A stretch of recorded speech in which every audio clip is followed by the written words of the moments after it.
Hi friends, मी आणि पोच्या आजच्या एपिसोडमध्ये तुम्ही भेटणार आहात मला. मी खूप शांत, समाधानी, गुणी आणि हो, घरातला सगळ्यात आयडियल आणि मम्माचा आज्ञाधारक मुलगा. हा कामकरांचा खादाड कुत्रा आहे. घ्या, आत्ता कुठे माझं चांगलं इम्प्रेशन जमत होतं. त्याचा झेंडा त्याला मी कधी पण फिरल्याची शेपटीशी वर असते. पण ते तर मी लाडात आल्यावर करतो. काय चाललंय पेपर? हा उरट पेपर तुझ्या इम्प्रेशनचा तर कचरा झाला यार. शोना करतो माझं, हो ना. Very good boy. आत्ता कसं मम्माकडून लाड करून घ्यायला, कौतुक करून घ्यायला मला खूप आवडतं. मी पेपर खामकर, मम्माचा गुणी. काय चाललंय पेपर? सॉरी, गुणी आणि नॉटी बॉय. हाय मॅम. नाही बोल. मॅम, माझा सर्वात पहिला प्रश्न असा आहे की तुम्ही आतापर्यंत एवढ्या हिरो हिरोईनना नाचवलं आहे, पण तुमच्या घरात जो हिरो राहतो तो ना तुम्हाला नाचवतो, तो आपला हिरो कुठे? मला नाचवणारा हिरो पेपा. Pepper paper.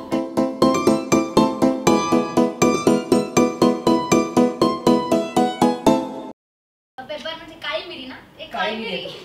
बरं, त्याला आम्ही अडॉप्ट केलंय. म्हणजे 6 महिन्याचा होता, 5-6 महिन्याचा होता तेव्हा त्याला आम्ही आणलं इकडे. आणि मी म्हणजे ऍक्च्युली तो उर्मिला कानेटकर कोठारी.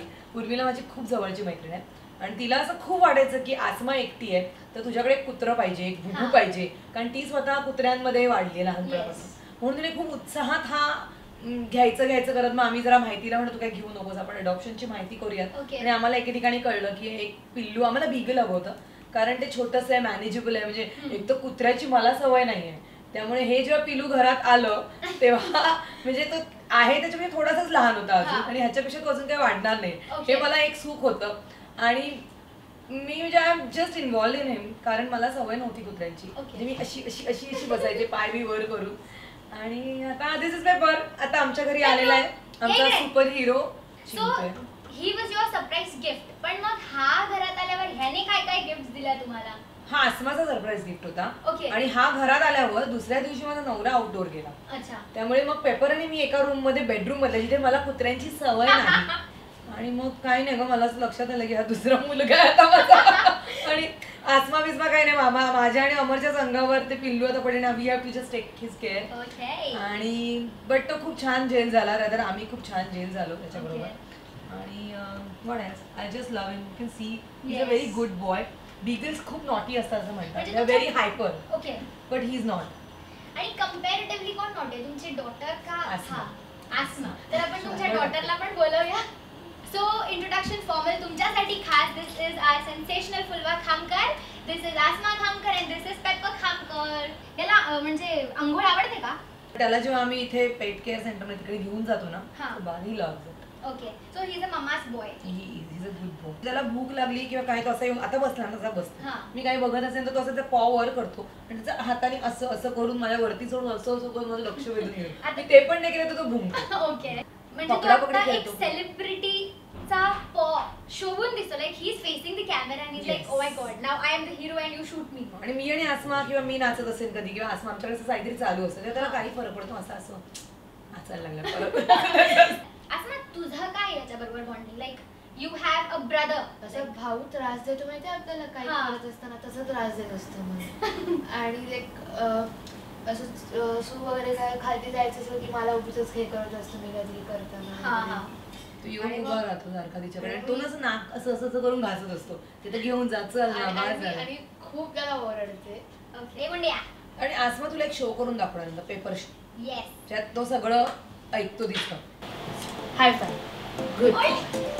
कॅच. हाय फाय. हो. शेक हँड. सेट.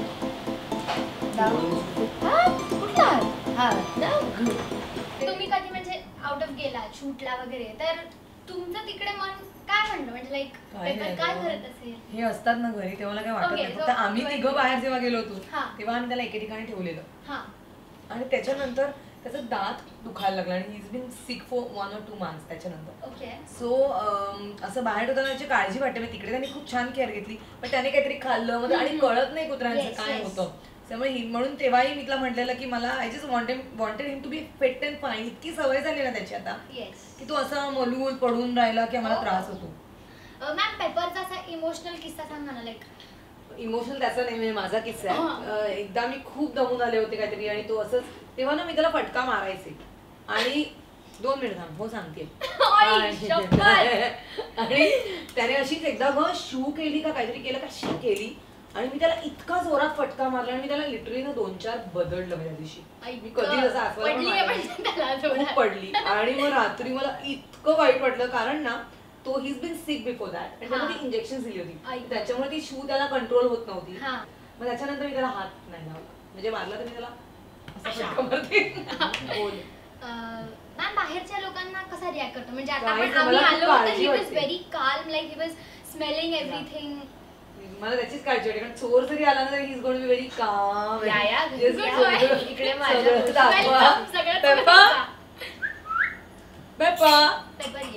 आम्ही मध्ये पेपरचा बर्थडे पण केला होता ज्यात परेश मोकाशी परेशची 2 परेशचा बुबू अजून एक माझी मैत्रीण आहे स्वाती तिचं बेबी असे सगळे आले होते. तो पेपरचा आम्ही वाढदिवस खूप छान सेलिब्रेट केला. मला असं वाटतं की हे माझ्या पहिलं आणि शेवटचं बुबू घरातलं. पण आता मला उलटं वाटतं तर मी बाहेर जायला इतक्या सगळ्या कुत्र्यांमध्ये जेल होते ना की मला असं वाटतं I can't stay without a dog because we are very used to it. आपण घेऊया नाही दुसरं नाही. बरं त्याच्यानंतर असं व्हायला लागलं की माझ्या मैत्रिणीकडे 2 कुत्री आहेत आता आपण पेपरला एक दुसरी फ्रेंड आणूया गर्लफ्रेंड आणूया म्हणून नाही आता मला नाही झेपणार 2 एट अ टाइम नाही. मला सांगू स्ट्रेस बस्टर येतो. आणि पूर्वी म्हणजे कुत्रे ज्यांच्या घरात आहेत त्या लोकांची मेंटॅलिटी मला समजू शकते आणि रादर आय वुड से की ज्यांच्याकडे कुत्रे आहेत अशी लोक ज्यांच्याकडे कुत्रे नाहीत अशी लोक यांच्या मेंटॅलिटीत वास्ट फरक आहे. कॅट व्हॉटएव्हर पेट्स आणि ज्यांनी जरा बघितलं ओवी त्याची गर्लफ्रेंड आहे ओवी. त्याची जी गर्लफ्रेंड आहे ना ओवी त्याला नेहमी जेव्हा पण भेटते ना आणि नेहमी तिला ते लिक करते गालावर. 1 वर्षापेक्षा छोटी आहे त्याच्यापेक्षा आणि नेहमी तिला भेटते तेव्हा ती हायपर मूवमेंट असते नेहमी तिला असं किस करते आणि जेव्हा पण लाईक लिक आणि जेव्हा पण ती लिक करते ना त्यानंतर ती गेल्यानंतर तसा अरे आम्ही बघितलं त्याला आणि तसं पडतो प्रमाद असतो. चला मॅम याने केलेलं असं एकदम वियर्ड काम काय आहे लाईक अनबिलिव्हेबल. मी अनबिलिव्हेबल नाही खूप जणांच्या घरात करत असेल पण मला सवय नव्हती. मी एकदा बाहेर ना आत आले कुठेतरी गेलो तर मी त्याला बांधायचे राहिले त्याला बांधून ठेवायचो बाहेर जात सुरुवातीला जो 1 वर्षभराचा होईपर्यंत. तर तो चुकून मोकळा राहिला आणि मी जेव्हा घरी आले तर पिक्चर मध्ये बघतात ना तशी माझी बेडरूम मध्ये सगळं विखुरलं होतं. म्हणजे ती जी उशी असते त्याची हे बाहेर कापूस बाहेर सगळं पसरवलेलं सगळं चावलेलं आणि मी खूप चिडले. मी त्याला 2 फटके मारून बांधून ठेवलं. मी अमरला फोन केला चिडचिड करून आणि असं मी खूप केलं आणि तो माझा फर्स्ट एक्सपिरियन्स असा. अदरवाईज एकदा तो घर सोडून गेला होता हो ऍक्च्युली कारण मावशी ना तो खूप घाबरतो माझ्या मेडला आणि त्या जरा ओरडल्या की तसं इकडे जाऊन लपतो. तर आम्ही घरी नव्हतो आणि त्या काहीतरी दरवाजा उघडला तो खाली पडला त्या बेल्ट घेऊन जर त्या मागे येतात म्हणून तो गेटच्या बाहेर गेला तो हरवला आणि मी आसमाला घेऊन कुठेतरी बाहेर गेले होते आणि कॉम्पिटिशन का काहीतरी होतं. मग आमच्याकडे खूप शोधाशोध चालू झाली. मग अमर लालबागला दुकान सोडून आला. मी हिचं झालं की तिकडनं निघाले. मीनवाईल उर्मिला या बाजूलाच होती. तिला मी फोन केला तर ती ड्रायव्हरला घेऊन गाडी घेऊन मागच्या गल्ल्यांमधनं अशीच निघाली की बघू पेपर इकडे तिकडे फिरतोय का आणि तिकडे हा फिरत होता कुठेतरी. तिकडे ते चिकनचं होतं ना तिकडे काहीतरी खात होता खाट. मग तिने ते पटकन तिला पेपर अशी हाक मारला त्याने पटकन ते तोंडात टाकलं तिला झालं पटपट खाऊन टाकलं आणि तिने त्याला पकडलं गाडीत टाकलं पाय खात होत. पण मग घरी आल्यावर काय तुम्ही काय ओरडलात किंवा नाही ग बिचारा कसली ओरडते मला जीव भांडण मला असं वाटलं आता संपलं आणि we are so used to him ना आता की तो असा डोळ्या आड गेला किंवा तो हरवला हे आय जस्ट कुडंट हो. खरं तर मम्माचा ओरडा खायला मला खूप आवडतं कारण त्यातूनही तिचं माझ्यावरचं प्रेम दिसतं. सो हा नॉटी पेपर असाच नॉटी राहणार.